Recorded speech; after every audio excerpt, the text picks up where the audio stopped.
Assalamu alaikum guys, hope so everyone is fine. Welcome back to my channel Home Cooking. सर्दियों का मौसम है और ऐसा ना हो कि घरों में साग ना बने। आज मैं आपको बताऊंगी कि साग को तड़का कैसे लगाया जाता है, क्योंकि साग का मज़ा ही तड़के के साथ है। सबसे पहले हमने एक फ्राई पैन ले लेना है और उसमें हमने 2 चम्मच ऑयल के ऐड कर देने हैं। ऑयल गर्म होने के बाद इसमें हमने 1 चम्मच कुटा हुआ लहसुन डालना है और उसको अच्छे तरीके से फ्राई कर लेना है। और उसके बाद हमने 1 चम्मच अदरक का डालना है और उसको अच्छे तरीके से फ्राई कर लेना है। इससे ये होता है कि खाने की बादी भी ख़त्म हो जाती है और दूसरा टेस्ट भी अच्छा आ जाता है खाने का।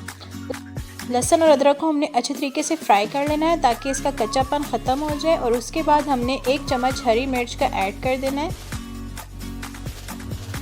और फिर उसके बाद हमने साग ऐड करके उसको अच्छे तरीके से हमने मिक्स कर लेना है। ऑयल के अलावा आप लोग देसी घी और बटर वगैरह भी इस्तेमाल कर सकते हैं, लेकिन मैंने यहाँ पे ऑयल इस्तेमाल किया है। नाउ यू कैन सी कि साग को तड़का लग चुका है। आप लोग भी घर में ज़रूर ट्राई करिएगा और कमेंट्स लाजमी कीजिएगा।